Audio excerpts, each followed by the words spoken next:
Hello, and welcome to Creepy Raindrops. Before you drift off to sleep, let me tell you a story. A story that will help you relax and fall into a deep, peaceful slumber. Sit or lie down comfortably, and let the world around you slowly fade away. Tonight, I will take you on a journey through the woods, where the air is cool and the shadows of the trees stretch long. As you listen, let your mind relax, your body feel heavy, and all the noise in your head gradually fade away. Before we begin, I'd like to know, which city are you listening to this story from? And what time is it there? Close your eyes if you haven't already, and let this story guide you into a restful. It was late October when I first met Jason in a dimly lit parking lot outside a gas station just off I-10 in Baton Rouge, Louisiana. He was a tall man with a faded denim jacket and a wide-brimmed hat that shadowed most of his face. I had been searching for a reliable car for weeks, and his Craigslist ad for a 2012 Chevy Malibu caught my attention. It looked clean, ran smoothly during the test drive, and the price was almost too good to be true. "She's a great ride," Jason had said, leaning casually against the hood. "Got me through a lot of long trips. I'm just ready for something new." He didn't seem eager to negotiate, but his firm tone was paired with a strange urgency to finalize the deal. I chalked it up to his need for quick cash, handed over the $3,500, and signed the title transfer in a rush. He offered me a curt nod and disappeared into the night, leaving me alone with my new purchase. The first 2 days with the car were uneventful. I used it to drive to my job at a small diner off Highway 61 and run errands around town. But by the third night, something changed. I was driving home from the diner, the clock on the dashboard glowing 12:47 a.m., when I heard it for the first time. A faint thud coming from the trunk. It was subtle at first, almost rhythmic, like something shifting with the car's movements. I turned down the radio, straining to listen. Asterisk thud. Thud. Scrape. Asterisk. I tried to convince myself it was just loose tools or maybe an old spare tire rolling around back there. But as I pulled into my driveway and killed the engine, the sound didn't stop. It was louder now, clearer. I sat frozen in the driver's seat, my grip tightening on the wheel. Something or someone was definitely moving in the trunk.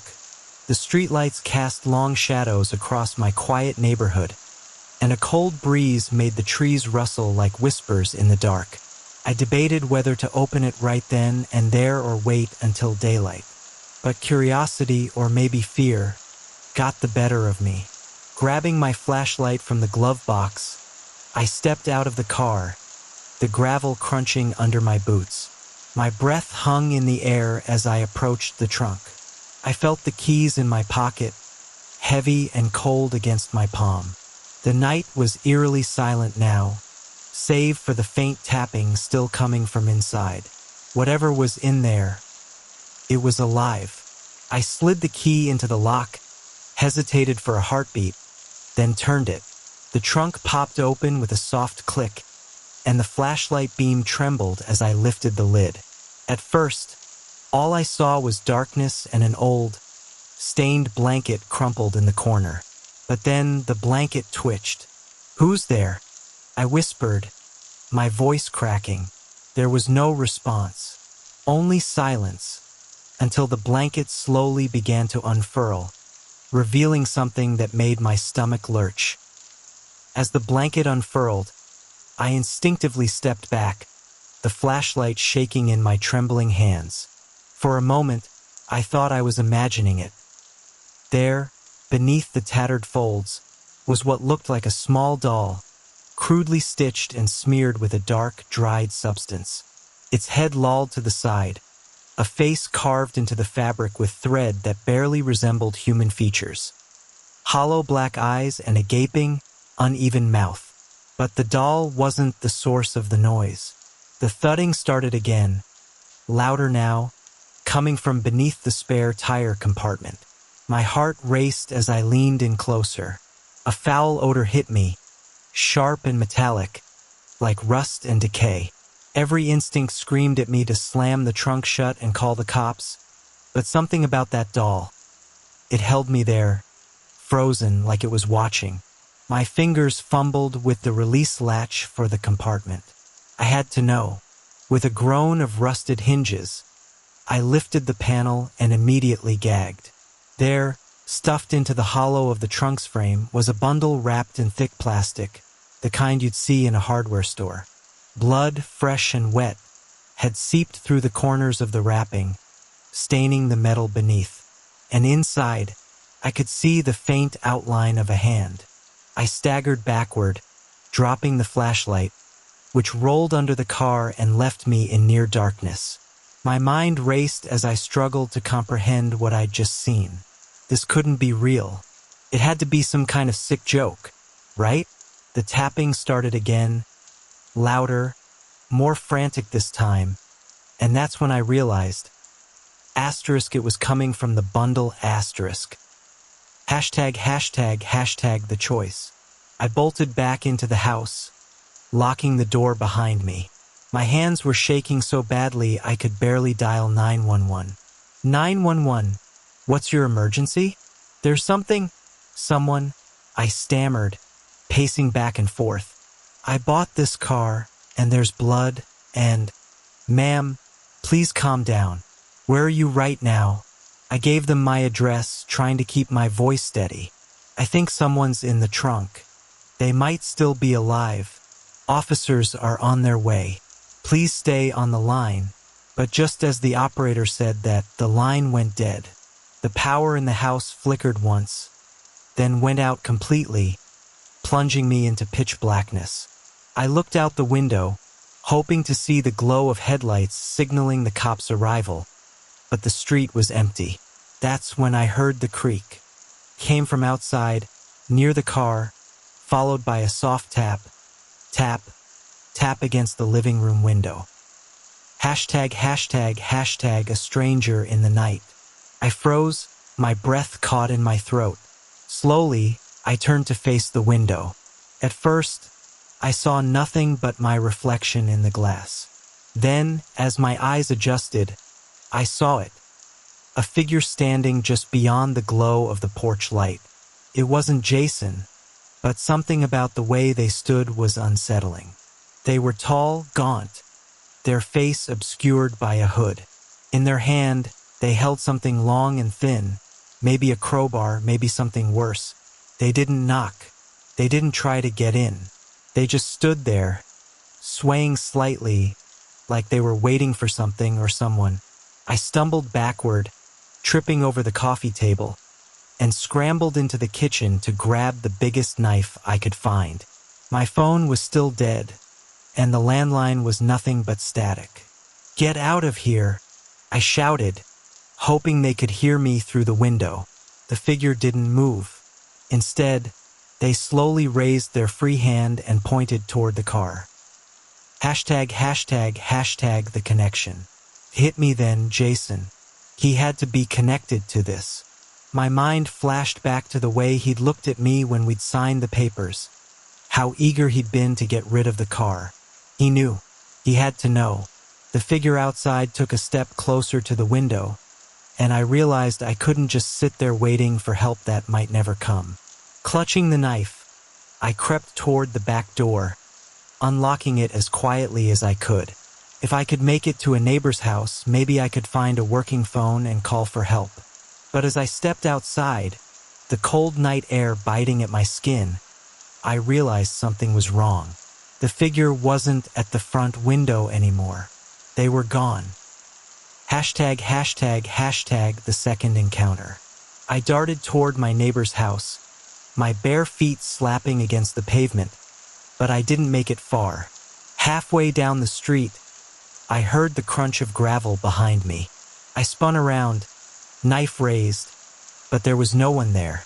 Just the quiet hum of the crickets and the rustle of leaves in the wind. Then, from somewhere in the shadows, a voice. You shouldn't have opened it. It was Jason's voice. Low, raspy, and coming from everywhere at once. "Jason," I called out, spinning in circles. "What is this? What did you do? You don't understand, the voice whispered, closer now. It's not just a car. It doesn't belong to you. Before I could respond, a figure emerged from the darkness. Not Jason, but the same hooded stranger I'd seen outside my window. They moved fast, faster than any person should be able to, and within seconds they were inches away from me. Their hand shot out, grabbing my wrist and forcing the knife from my grip. I tried to scream, but no sound came out. The last thing I saw before everything went black was the faint glint of their eyes. Cold, empty, and inhuman. #### waking up. When I came to, I was back in the driver's seat of the Chevy Malibu. The car was parked in the middle of an empty road, surrounded by thick fog that swallowed everything beyond the headlights. The clock on the dashboard read 12:47 a.m. The keys were in the ignition, the engine idling softly. But the trunk, the trunk was open star. I turned to look, my body stiff and aching. The bundle was gone, and so was the doll. In their place was a single scrap of paper, fluttering in the breeze. I stepped out of the car, my legs trembling, and picked up the note. Scrawled in jagged, uneven handwriting were 3 words. It's your turn. My breath caught in my chest as I read the words over and over. It's your turn. I stumbled backward, dropping the note as if it burned my fingers. The fog pressed in around me, damp and suffocating. The headlights of the Malibu barely pierced the thick mist, casting faint shadows that seemed to shift when I wasn't looking. I turned to face the trunk, its lid yawning open like a gaping mouth. My mind screamed for me to run, to abandon the car and get as far away as possible. But my feet wouldn't obey. Something about the emptiness of the trunk pulled at me, demanding I come closer. Stop this, I muttered under my breath, my voice trembling. It's not real. This isn't real. But as I took a step forward, the engine sputtered, its steady hum faltering. The car's interior lights flickered, casting eerie patterns across the fog. Then the engine died completely, plunging me into a silence so profound it felt like the world itself had stopped breathing. #### a new passenger. I leaned over the trunk, peering into its depths. Nothing, just the empty, blood-stained metal floor. For a fleeting moment, I felt a rush of relief. Maybe the nightmare was over. Maybe I'd imagined everything. But then I heard it again. *thud. Thud. Scrape *. My heart plummeted as the sound echoed from the back seat of the car. Slowly, I turned, the beam of my flashlight trembling as I directed it toward the rear window. At first, there was nothing but empty seats. Then, a shape began to emerge, small, hunched, and sitting perfectly still in the middle of the back seat. It was the doll. Only now, its hollow black eyes were glowing faintly, and its threadbare arms were stretched wide, as if inviting me to join it. "No," I whispered, stumbling back. "No, no, no." The car's horn blared suddenly, the sound deafening in the still night. I clutched my ears, dropping the flashlight as the noise grew louder and louder, vibrating in my skull. Then, just as abruptly as it started, it stopped. When I looked up, the doll was gone. #### the road to nowhere. I didn't think. I just ran. The fog swallowed me as I bolted down the road, the gravel biting into my bare feet. I didn't care where I was going. I just needed to get away. But no matter how far I ran, the road stretched endlessly before me, flanked by towering trees that loomed like silent sentinels. Eventually, my legs gave out, and I collapsed onto the cold pavement, gasping for breath. That's when I noticed the headlights. They appeared in the distance, faint and flickering, like a mirage. For a moment, I felt a glimmer of hope. Someone was coming. Someone who could help. I staggered to my feet, waving my arms frantically as the car approached. "Help!" I screamed. "Please stop." But as the vehicle drew closer, my hope turned to dread. It was the Malibu. The car rolled to a stop a few feet away, its engine purring softly. The driver's side door creaked open, but no one stepped out. The interior was dark, the windows too tinted to see inside.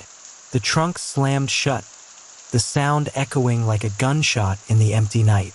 Then the passenger door opened, as if inviting me in. "No," I whispered, shaking my head. "I'm not doing this." But the fog thickened around me, pressing against my skin like 1,000 invisible hands. The air grew heavy, making it hard to breathe. The road beneath my feet seemed to tilt, forcing me toward the open door. I fought against it, digging my heels into the ground, but the pull was too strong. Before I knew it, I was sitting in the passenger seat, the door slamming shut beside me. Hashtag, hashtag, hashtag, the voice in the static. The radio crackled to life, filling the silence with bursts of static and garbled whispers. I pressed myself against the door, my hand fumbling for the handle, but it wouldn't budge. "Let me out!" I screamed, pounding on the glass. The whispers grew louder, forming words I couldn't understand. Then, a familiar voice broke through the static. "You should have listened. It was Jason. What do you want from me?" I shouted, my voice cracking. The voice didn't answer. Instead, the car began to move, its engine roaring to life as it sped down the endless road. I gripped the seat, my knuckles white, as the speedometer climbed higher and higher. Outside, the fog parted, revealing a landscape that didn't make sense. The trees twisted and bent at impossible angles, their branches reaching out like skeletal fingers. The sky above was pitch black, devoid of stars or moonlight. Then I saw them. Figures lined the roadside, their faces obscured by shadows. They stood perfectly still, their heads turning in unison as the car raced past. I couldn't make out their features, but I felt their eyes on me. Cold, unblinking, and full of malice. Hashtag, hashtag, hashtag, the endless cycle. The car finally screeched to a halt, throwing me forward against the dashboard. I looked up, dazed, and realized I was back where I started. The same stretch of road, the same oppressive fog. The trunk popped open again, its lid rising slowly. I didn't want to look, but something compelled me to turn. Inside was the bundle, freshly wrapped and oozing dark, wet stains. Beside it sat the doll, its glowing eyes fixed on me. "You know what to do," Jason's voice whispered from the radio. I shook my head violently. "No, I won't do it." But the car didn't care.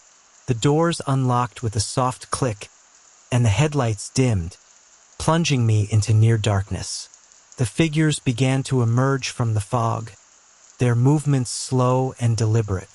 They circled the car, their shadowy forms growing clearer with each step.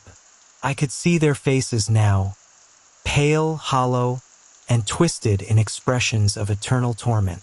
I screamed, but no sound came out. Hashtag, hashtag, hashtag, the burden of the passenger. The doll moved, its tiny hand pointing toward the bundle. "No," I whispered, tears streaming down my face. "I won't do it." But the figures were closer now, their outstretched hands pressing against the windows, their mouths opening in silent screams. The radio crackled again, and Jason's voice came through, softer this time. "If you don't, it'll never end." I looked at the bundle, my hands trembling. Whatever or whoever was inside, they were still moving, still alive. But the thought of opening it, of becoming part of whatever nightmare this was, I couldn't do it. The car shook violently, the figures pounding on the windows with increasing force. The doll's eyes burned brighter, its mouth moving as if it were trying to speak. I closed my eyes, clutching my head as the noise rose to a deafening crescendo. Hashtag, hashtag, hashtag the final turn. When I opened my eyes, I was back in my driveway, sitting in the parked Malibu. The trunk was closed. The back seat was empty. The doll, the bundle, the figures, they were all gone. For a moment, I thought it was over. But then I saw the note on the dashboard. It's not over until you choose. The sound of faint tapping echoed from the trunk. Asterisk thud. Thud. Scrape asterisk. The note trembled in my hands as I read it again. It's not over until you choose. The tapping from the trunk grew louder, almost impatient, as if something or someone was waiting for me to act. My head pounded, my pulse roaring in my ears. Every part of me screamed to leave the car, to abandon it in the driveway and never look back. But I knew deep down it wouldn't let me go. The Malibu wasn't just a car anymore. It was a trap, curse, and I was its latest victim. Hashtag, hashtag, hashtag a frantic search. Desperation took over. I ran into the house, slamming the door shut behind me. My breath came in short, ragged gasps as I locked every window and door, even though I knew it was pointless. Whatever was happening wasn't bound by something as simple as a locked door. Still, I needed answers. I grabbed my laptop and started searching for anything I could find about the car, about Jason, about whatever I'd gotten myself into. The VIN number I'd scribbled down during the sale brought up nothing. No records, no registration, nothing that even suggested the car existed. It was as if the Malibu had appeared out of thin air. I searched for Jason next, scouring social media and local news sites for any trace of him. After what felt like hours, I finally found something. A grainy photo from a local police report filed 2 years ago. Jason's face stared back at me, looking younger but unmistakable. The report was short and vague, mentioning his connection to a string of disappearances in the Baton Rouge area. He'd been questioned but released due to lack of evidence. Below the photo, one detail made my stomach drop. Last seen driving a 2012 Chevy Malibu. I sat back in my chair, my hands shaking. Jason had been trying to escape this nightmare, just like I was, and he'd passed it on to me. Hashtag, hashtag, hashtag the call. My phone buzzed, snapping me out of my spiraling thoughts. For a brief moment, I felt a flicker of hope. Maybe the police were finally calling back, or maybe a friend had noticed I hadn't responded to their texts. But when I looked at the screen, my blood ran cold. The caller ID read, unknown. I hesitated, my thumb hovering over the declined button. But the buzzing didn't stop. It grew louder, more insistent, until I couldn't take it anymore. I pressed accept and held the phone to my ear. Hello, I whispered, my voice barely audible. For a moment there was silence. Then, a voice crackled through the line, Jason's voice. You don't have much time, he said, his tone flat and emotionless. Jason, I asked, my heart pounding. What the hell is going on? What did you do to me?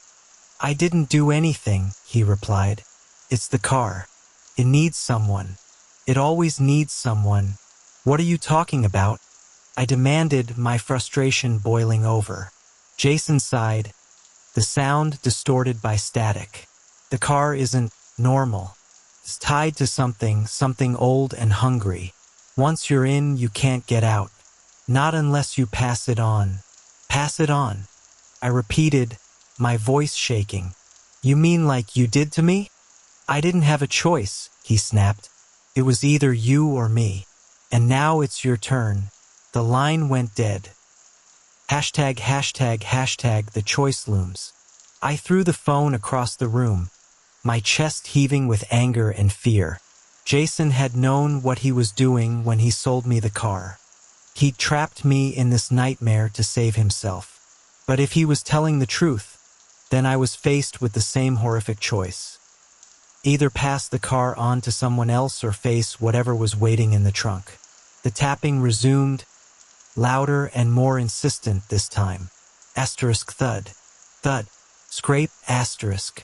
I buried my face in my hands, tears streaming down my cheeks. How had my life come to this? Just days ago, I was a normal person working a normal job trying to get by. Now, I was caught in something I couldn't even begin to understand. But deep down, I knew I couldn't avoid the inevitable. The car wouldn't let me. Hashtag, the passenger revealed. I grabbed the keys from the counter and walked back to the driveway, my legs feeling like lead. The Malibu sat there, silent and unassuming, as if it weren't the source of all my terror. The trunk lid creaked open as I approached, almost as if it were anticipating my arrival. The tapping stopped. I shone my flashlight inside, half expecting the bundle to have returned. But it was gone. In its place sat the doll, its black eyes staring up at me with an intensity that made my skin crawl. "Who are you?" I whispered, my voice barely audible. The doll didn't move, but the air around me grew colder, heavy with a presence I couldn't see but could feel. The car's radio crackled to life, and Jason's voice came through once again. "You have to choose," he said. "It's the only way." "No," I shouted, stepping back from the trunk. "I won't do it. I won't drag someone else into this." The radio crackled again, but this time it wasn't Jason. The voice that came through was deep, guttural, and filled with malice. "Then you are mine," it said. Hashtag, the nightmare escalates. The trunk slammed shut, and the car roared to life, its headlights flaring like twin suns. The doors unlocked with a loud click, and the backseat window rolled down just enough for the doll to peer out. Before I could react, the car lurched forward, barreling down the driveway and disappearing into the fog. I stood there, stunned, until the sound of the engine faded into silence. For a moment, I thought it was over, but as I turned to go back inside, I froze. The Malibu was parked at the end of the street, its headlights glowing faintly. It was waiting. Hashtag, the plan. I didn't sleep that night. Instead, I sat at the kitchen table, staring at the keys and trying to figure out what to do. If Jason was right, I had two options: pass the car on to someone else or face whatever horror was bound to it. But the thought of condemning an innocent person to this nightmare made me sick to my stomach. There had to be another way. I grabbed my laptop and started searching for anything I could find about cursed objects, rituals, or ways to break a binding like this. Hours passed, and the sky began to lighten with the first hints of dawn, but I finally found something. An obscure forum post from a paranormal investigator. The post described a ritual that could sever the connection between a cursed object and its victim. It was dangerous and required specific items, but it was my only hope. Hashtag, preparing for the ritual. The list of items was strange but doable. A mirror, a circle of salt, and something personal tied to the object's previous owner. The mirror and salt were easy enough to find. The personal item was harder. I didn't have anything that belonged to Jason, except the car itself. As night fell again, I stood in the driveway, the mirror propped against a chair and the circle of salt carefully drawn around the Malibu. The ritual instructions were clear. I had to confront the entity directly and sever its tie to the car by breaking the mirror at the right moment. I took a deep breath, gripping the hammer tightly in my hand. Let's end this. Hashtag, the confrontation. The car's headlights flared as I stepped inside the circle, the engine roaring to life even though the keys weren't in the ignition. The doll appeared in the back seat again, its glowing eyes fixed on me. The air grew heavy, and a low growl echoed from the trunk. "Show yourself," I shouted, my voice shaking but firm. The growl turned into a roar, and the trunk flew open, revealing a mass of shadow and teeth, writhing and hungry. The entity lunged at me, but the salt circle held it back, its form crashing against the invisible barrier. I raised the hammer, ready to smash the mirror. But then the entity spoke, its voice dripping with malice. "Break it, and you'll only set me free." The entity's words froze me in place. The hammer trembled in my hand as its guttural voice echoed around me, wrapping itself around my thoughts like a constricting vine. "Break it," it hissed again, its voice like nails dragging across steel. "And you'll release me into your world. Let me free and I'll spare you. I'll find another. I'll feed on someone else." The mirror reflected the creature's shifting, writhing form, a mass of dark, shadowy tendrils tipped with jagged claws. Its glowing red eyes burned into mine, filled with hunger and malice. "You're lying," I whispered, though my voice cracked with uncertainty. "Am I?" The entity replied, its tone dripping with mockery. "Break the mirror and find out, or keep holding that hammer and wait. See how long the salt circle protects you before I break through." The car engine revved wildly, shaking the air around me. The headlights grew blinding, their beams cutting through the dark fog that encircled the ritual site. My ears rang with the car horn's deafening blare.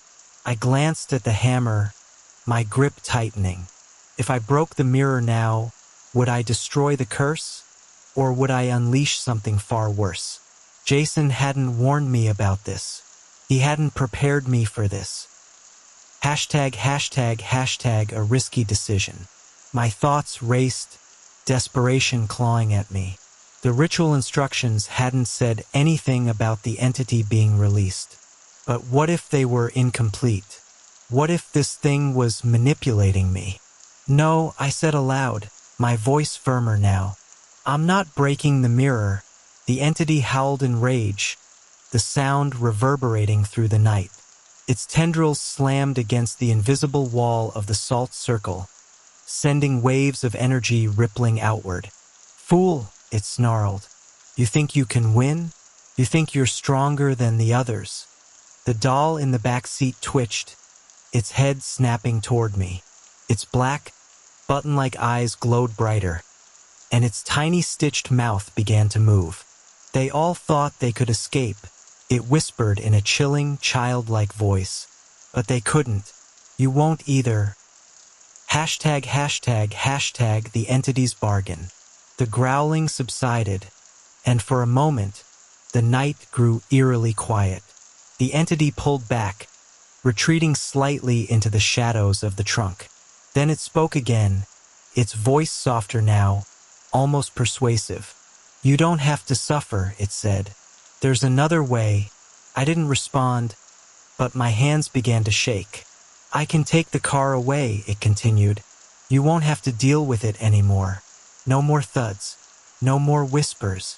No more terror." I swallowed hard, my throat dry. "And what's the price?" The creature's laughter filled the air, low and menacing. "Only a small sacrifice. Someone else, of course. Just find someone to take the car. Hand them the keys. That's all it takes." My stomach churned, bile rising in my throat. "You want me to condemn someone else to this? Better them than you, isn't it?" the entity said, its voice a venomous whisper. "You're stronger than Jason, smarter. You deserve to live. But someone has to take the burden. The car always needs a passenger." ### visions of the past. The fog thickened, swirling around me. Suddenly, I wasn't in my driveway anymore. I was standing in the middle of a dark, narrow road. The air smelled of wet asphalt and decayed leaves. In the distance, headlights cut through the mist. The sound of tires on gravel grew louder, closer. A car screeched to a halt in front of me, the Malibu. I watched as a young woman stepped out of the driver's seat, her face pale and streaked with tears. Her hands trembled as she clutched the keys. Behind her, the trunk slammed shut on its own, the sound echoing through the still night. "No," she sobbed, shaking her head. "I can't do this. Please." The car's headlights flickered, and the back seat door creaked open. A shadowy figure emerged, its form tall and imposing, its eyes glowing red. The woman screamed, dropping the keys as she stumbled backward. The shadow lunged at her, wrapping its tendrils around her throat. Her screams were cut short, replaced by a sickening gurgle. The shadow dragged her into the trunk, slamming the lid shut behind her. Then everything went black. #### back to the present. I gasped, my chest heaving as I was jolted back to the circle. The Malibu sat silently before me, its engine quiet now, its headlights dimmed. The entity spoke again, its tone cold and unyielding. "You see now," it said, "you don't have a choice. Either pass the car on or it will take you ####, a dangerous gamble." I shook my head, forcing myself to think. There had to be another way, a way to destroy the car, the curse, the entity, everything. My eyes fell on the mirror. If breaking it wouldn't work, maybe I could use it another way. The ritual had required a mirror to reflect the entity's true form. Perhaps I could use that against it. I grabbed the mirror, angling it toward the open trunk. The entity recoiled, its shadowy form writhing as its reflection appeared in the glass. "What are you doing?" It snarled, its voice filled with anger and fear. "I'm ending this," I said through gritted teeth. I held the mirror steady, focusing on the entity's reflection. The salt circle began to glow faintly, its energy intensifying as the mirror amplified it. The air crackled with static, and the ground beneath me trembled. The entity screamed, its tendrils lashing out wildly. The doll in the back seat began to convulse, its stitched mouth tearing open to reveal rows of jagged, needle-like teeth. "You can't destroy me," the entity roared. "I am eternal." The mirror cracked, a spiderweb of fractures spreading across its surface. Light burst from the circle, blinding and searing. ###, the aftermath. When the light faded, I was lying on the ground, my ears ringing. The air smelled of burnt ozone, and the fog was gone. I sat up slowly, my body aching. The Malibu sat in the middle of the circle, its once polished exterior now charred and rusted. The trunk was open, but it was empty. The doll was gone. The entity was gone. I staggered to my feet, staring at the car. It was nothing more than a hollow shell now, lifeless and broken. I didn't feel relief. Not yet. There was still one thing I needed to do. ###, the final goodbye. The tow truck driver looked at me skeptically as I handed him the keys. "You sure you want to junk it?" he asked, scratching his head. "It's got some life left in it, you know. Could fetch you a couple $100. "No," I said firmly. "It's worthless. Just get rid of it." He shrugged, muttering something under his breath as he hooked the car to the tow line. I watched as he hauled the Malibu away, the weight in my chest lifting slightly with each passing second. As the truck disappeared down the road, I turned and walked back into the house. For the first time in days, the silence felt peaceful. But deep down, I couldn't shake the feeling that it wasn't over. ###, one final note. A week later, I received a package in the mail. There was no return address, and the handwriting on the label was unfamiliar. Inside was a single item, a small, threadbare doll with black button eyes. Pinned to its chest was a note. "It's never over." The sight of the doll sent an icy chill coursing through my veins. I stared at it for what felt like hours, its black button eyes seeming to follow me wherever I moved. The note pinned to its chest. Asterisk, asterisk, it's never over, asterisk, asterisk. Mocked me, its message clear. I thought I'd won. I thought it was over. But the curse had found its way back to me. I closed the box and shoved it under the couch, my hands trembling. My breathing was shallow, my heart racing in my chest. A million questions raced through my mind. How had it returned? Who sent it? And, most terrifyingly, what did it mean for me? I had destroyed the car, or so I thought. Was the entity still out there, biding its time, waiting for another opportunity to strike? Or had I only managed to anger it? Hashtag, hashtag, hashtag the house awakens. That night, sleep was impossible.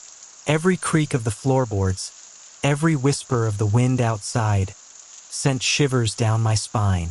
The air in the house felt heavier than usual, as if I were being watched. Around 3 a.m. I heard it. Asterisk thud. Thud. Scrape asterisk. My body froze. The sound was faint but unmistakable. The same tapping and scraping that had haunted me when I first bought the Malibu. But the car was gone. I lay in bed, clutching the covers tightly around me, my eyes glued to the ceiling. The sound grew louder, closer, until it seemed to be coming from inside the house. Asterisk thud. Thud. Scrape asterisk. The noise stopped, replaced by a chilling silence. I held my breath, straining to hear anything, when suddenly a new sound emerged. A soft, childlike giggle. It was coming from the living room. Hashtag, hashtag, hashtag the return of the doll. I forced myself out of bed, my legs shaking as I crept toward the source of the sound. The hallway felt impossibly long, the shadows dancing on the walls like they were alive. When I reached the living room, I found the box I'd shoved under the couch sitting on the coffee table. The lid was off and the doll was gone. The giggle echoed again, this time from the kitchen. I grabbed a flashlight from the shelf and slowly made my way toward the sound. My heart pounded so loudly I was sure it would burst. The kitchen was dark, but the faint glow of moonlight streaming through the window illuminated the small figure standing on the counter. The doll, its head turned toward me, its button eyes gleaming in the dim light. Its stitched mouth twitched, curling into a grotesque smile. "You didn't finish it," it said, its voice high-pitched and mocking. My breath caught in my throat. "What do you want from me?" The doll tilted its head, as if considering my question. "It's not about what I want.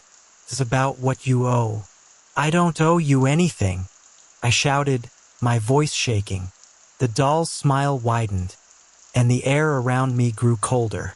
"You think you've won, but you've only delayed the inevitable. The car was a vessel, a doorway.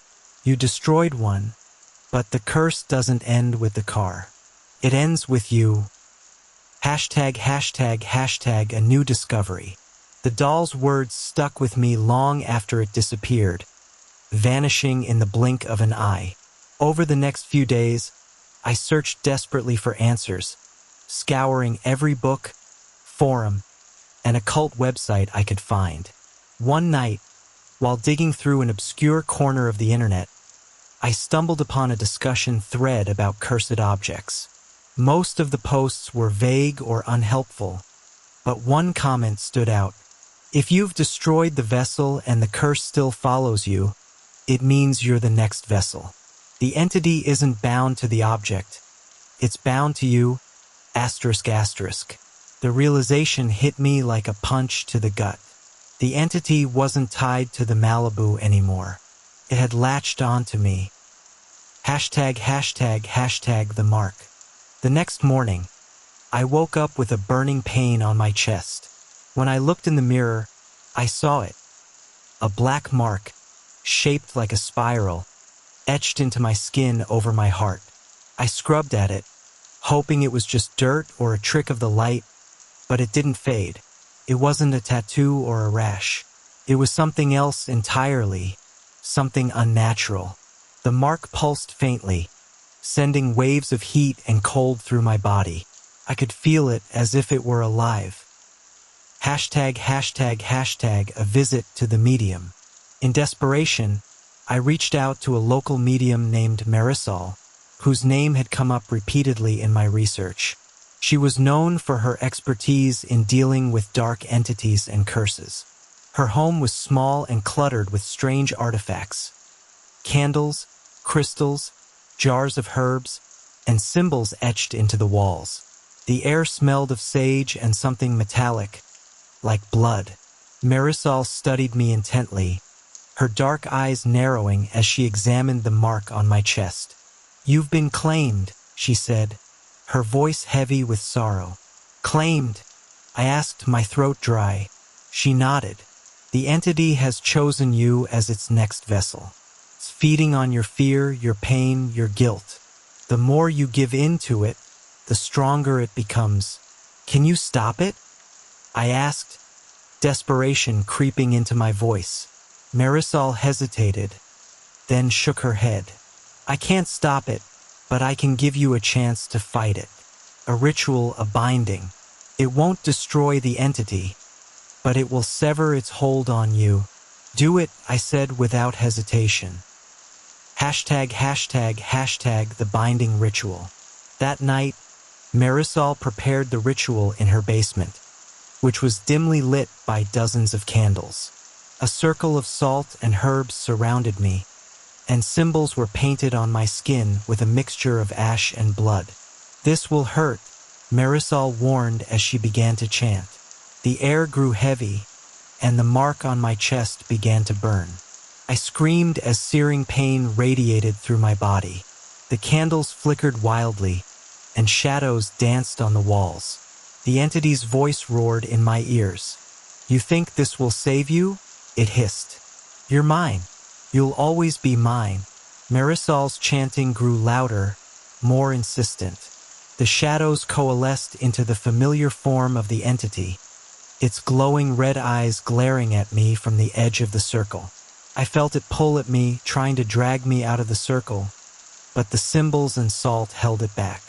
With a final scream, the mark on my chest flared brightly and then faded into nothingness. The entity howled in rage as it dissolved into the darkness. ####, a temporary peace. When the ritual was over, I collapsed to the floor, my body weak and trembling. Marisol helped me up, her expression grim. "It's gone. For now," she said, "but it will return. The curse is tied to something older and far more powerful than we can understand. You've only bought yourself time." "How much time?" I asked. She shook her head. "Days? Weeks? Maybe longer. But you'll know when it's back. And when that time comes, you'll need to make a choice. Fight again or give in. ###, the endless struggle.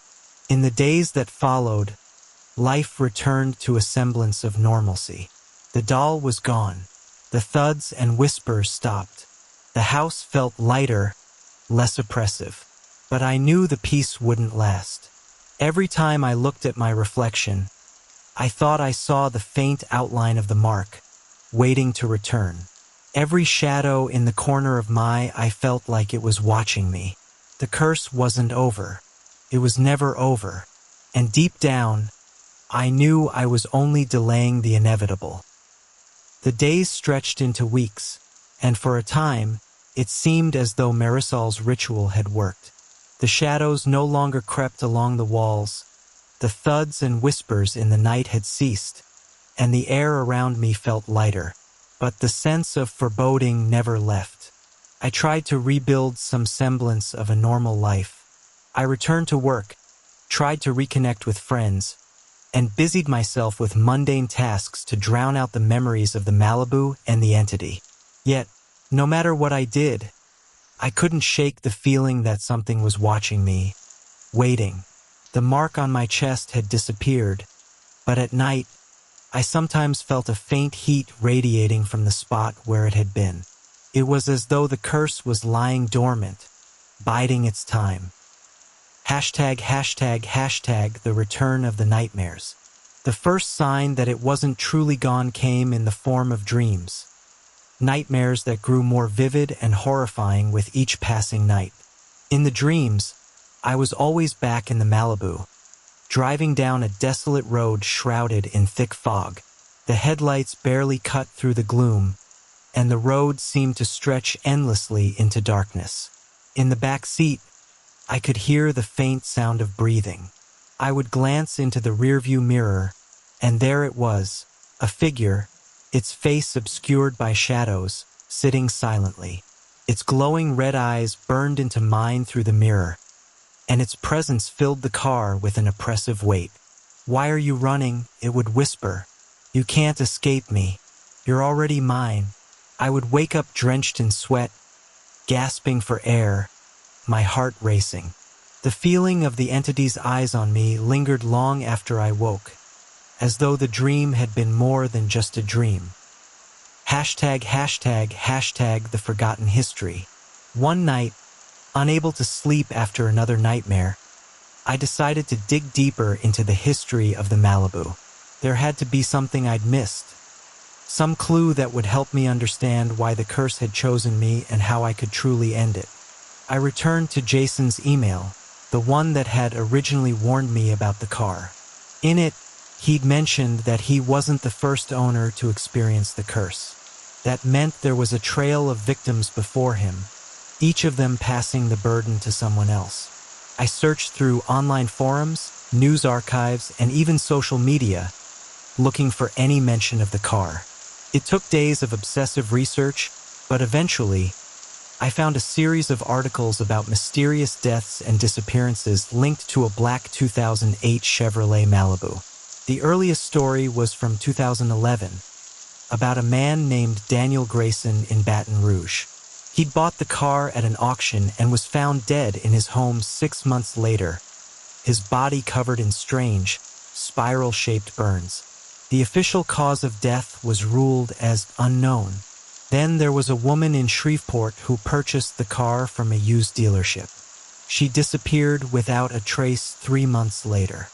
Her car was found abandoned in a swamp, with the trunk locked and no sign of her anywhere. The pattern continued, each new owner meeting a gruesome or mysterious end. The car always seemed to resurface a few weeks later, sold to another unsuspecting buyer. The origin of the curse. As I dug deeper, I discovered something chilling. A single thread connected all the victims. Each of them had purchased the Malibu in Louisiana. Curiosity turned to dread when I stumbled upon an old forum post from 2010, written by someone claiming to be the original owner of the car. The post was buried in a long-forgotten thread about urban legends and ghost stories. I'm writing this as a warning to anyone who comes across my car. It's cursed. I didn't know it at first, but now I can't escape it. I made a deal. A stupid, desperate deal, and now it's after me. If you find a black Malibu with a dent on the front fender and scratches near the trunk, don't buy it. Don't even touch it. Burn it if you can. Please. The post was signed by someone named Caleb Duvall. A quick search revealed that Caleb Duvall was a mechanic from Lafayette, Louisiana. He'd gone missing in 2010, shortly after posting his warning. His car, the Malibu, had been sold at an estate auction a month later.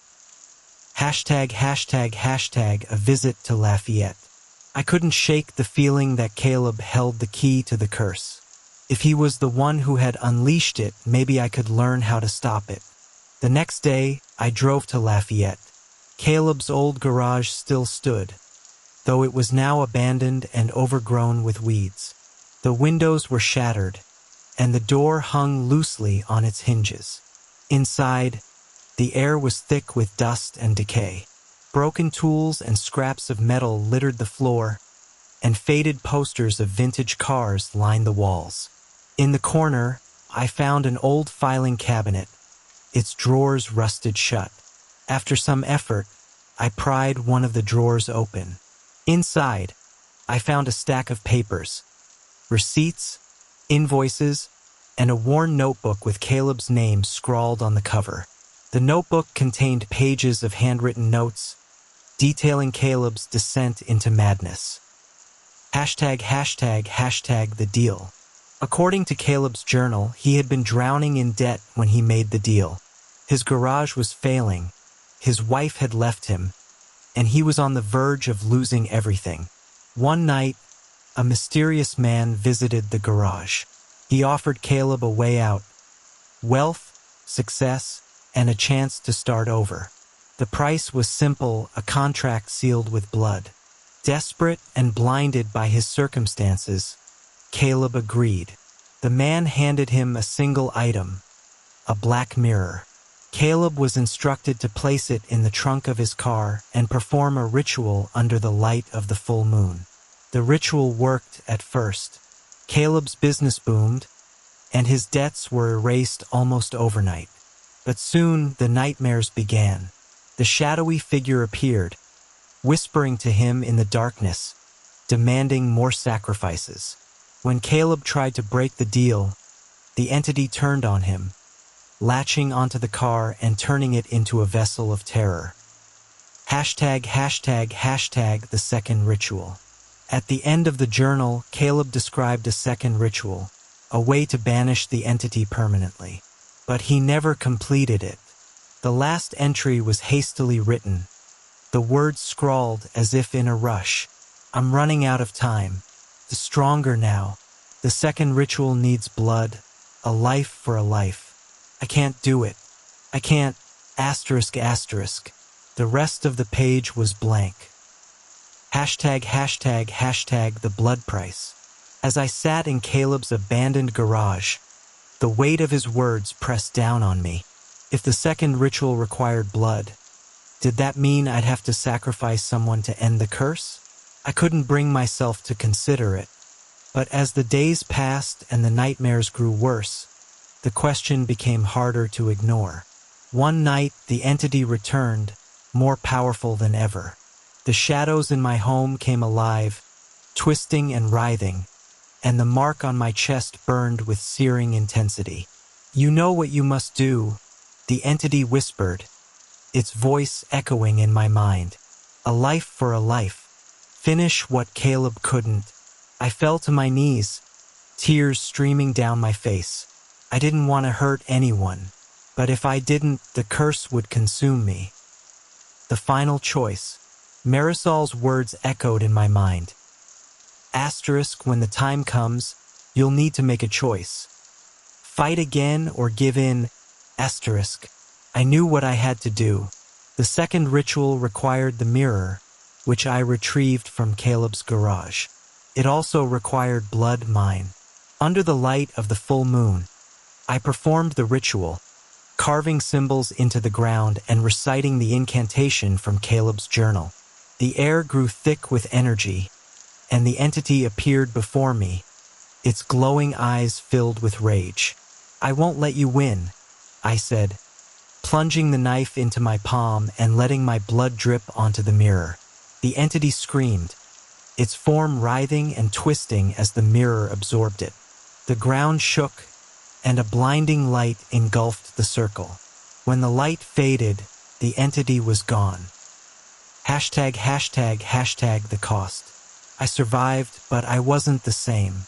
The mark on my chest remained, a permanent reminder of the curse. I no longer heard the thuds or whispers, but I could feel the entity's presence lingering at the edge of my consciousness, waiting for its chance to return. The curse wasn't over. It never would be, but for now I had won. It was over, or at least that's what I told myself every time I looked at the mirror. The entity was gone, vanquished in the ritual that had required everything of me. My blood, my will, my very soul. The price had been steep, but the curse had lifted, and with it, the suffocating grip that had once defined my every moment. But the mark on my chest remained. It faded to a pale scar over time, but its presence lingered, a ghost of the past that no amount of time or healing could erase. #### a new beginning? The nightmares ceased for a while. The shadows stopped crawling along the walls. The doll disappeared from my life, and the muffled thud from the trunk of my car was gone. In its place, there was an unsettling peace, an eerie calm that made me feel like I was walking on the edge of something waiting to rise again. I tried to move forward. I moved to a new town, changed my phone number, and buried the memories as deep as I could. I tried to forget the black Malibu and the way its sinister presence had haunted me. But life was never that simple. The curse had left its mark, not just on my skin, but on my heart. The fear, the constant feeling of being hunted, of being watched, it never really went away. It was always there, lurking in the back of my mind. Hashtag the unseen watcher. One evening, months after the ritual, I stood in my new home, staring out the window at the street below. It was a quiet suburban neighborhood, the kind of place I had hoped would offer me a fresh start. But even here, I felt the weight of the curse. I couldn't shake the feeling that I was being watched. That night, as I sat in the silence of my living room, a soft knock echoed at the door. I froze. I hadn't been expecting anyone. Not a soul knew I lived here, at least not the ones who knew my past. I had erased all the traces of my former life, or so I thought. I slowly stood up, my heart racing. I approached the door, my steps slow, deliberate. I peeked through the peephole. At first, there was nothing, just the empty, dim-lit porch. Then, my heart skipped a beat. There, standing in the dark just beyond the threshold, was a figure. It was too dark to make out its features, but I could feel the presence, cold and suffocating. Without thinking, I opened the door. And there, lying in the middle of the doorstep, was the doll, the same one I had seen all those months ago. Its eyes, black and lifeless, stared up at me. The note pinned to its chest simply read, "It's never over." Hashtag the endless cycle. I dropped to my knees, breathless. The doll had found me again, just as I knew it would. It wasn't a matter of if, but when. The curse was far from finished. The realization washed over me like a tidal wave. There would never be an escape. The curse wasn't about the car or the deal or the rituals. It was about me. I was the vessel, the one who would carry this darkness forever. I had tried to end it. I had fought with everything I had, but the entity was patient. It had waited silently for me to lower my guard, and now it had come back. The night felt colder than ever as I picked up the doll, the weight of its stare sinking into my very bones. I could hear the whispers again, faint at first, but growing louder in my ears. They echoed with promises of despair, promises that I would never be free. I stood, holding the doll tightly in my hands. The curse would never let me go. Hashtag a new deal? As I turned to close the door, a car engine revved in the distance. I didn't need to look to know what kind of car it was. The unmistakable growl of an engine, the headlights flashing as it neared. And there, just beyond the streetlight, I saw it. A black 2008 Chevrolet Malibu. It stopped right in front of my house. The headlights cut through the night, illuminating the porch. For a moment, the figure behind the wheel remained obscured in shadow. But then, the door opened, and I saw him, the man. The same man who had first offered Caleb Duvall the deal. The same man who had been the architect of my nightmare. He stepped out of the car, his eyes glowing faintly red, as if they reflected the evil that had taken root in me. He smiled, a knowing, satisfied smile. "I see you've learned the truth," he said softly, his voice a cold, mocking whisper. I stood motionless, the doll still clutched tightly in my hands. "Welcome to the family," he said, his grin widening as the darkness crept closer. "The curse isn't over. It's never over, And as I stood there, unable to move, I realized that the Malibu wasn't just a car. It was a vessel of something far older, far darker. A force that would never be satisfied until it had consumed every soul it touched, including mine. The cycle was endless. It would never stop. And so, I stood on the threshold of my new home, staring at the black Malibu parked in front, knowing that the curse would never release me. No matter how far I ran, no matter how many rituals I performed, I was bound to this darkness. As I stepped into the night, I understood the true cost of the deal, one that could never be undone. The curse was now a part of me, and it would follow me wherever I went, eternally. The figure in the car waved as the engine revved again, his eyes gleaming like embers. And then the cycle began anew.